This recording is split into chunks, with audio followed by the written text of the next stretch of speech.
Joining us now for a closer look at the case, criminologist Casey Jordan. Good morning, Casey. Good morning, Rebecca. This case, it's just so confusing and perplexing at this point. You have the criminal medical examiner in Delaware saying that it is a homicide.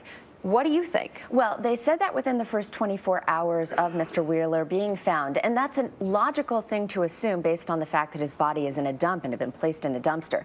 But we still don't know the actual cause of death. And to be honest, that's a little bit of a jump. Usually you know the cause of death before you decide that the manner of death is a homicide. That was, of course, before we had seen the footage. We understood about this disoriented state that happened in the 2 days before he was found.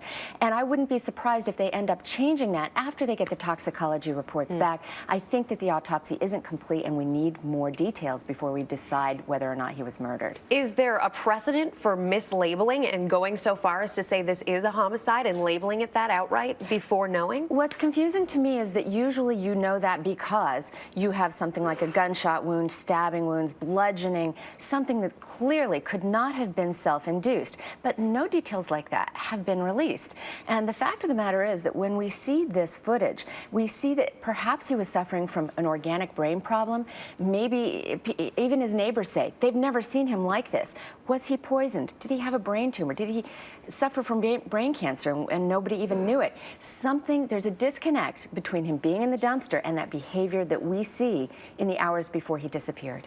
The point about the phone, this cell phone that the local TV station is reporting was found in his neighbor's home. There have also been reports that his neighbors had gas bombed, for lack of a better word, their house to get rid of some rodents. Is there a chance that there's some association there? Of course, we're told that he was suing these neighbors as well. I think the association is with the odd behavior that you're seeing. When people do suffer from organic problems, diabetic shock, anything that is chemical or organic, brain caused, you have to understand that they behave in bizarre ways that can happen very quickly.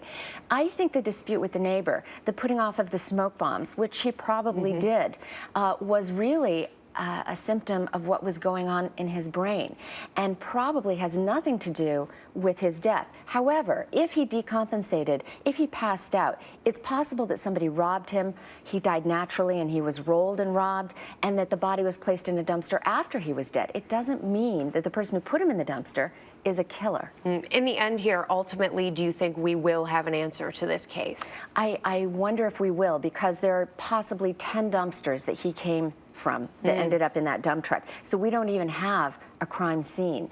And it is entirely possible he crawled into the dumpster himself in his demented state. So we may never know the truth about what happened to John Wheeler. Well, Casey Jordan, we thank you for shedding light on it this morning for us. Great to be here.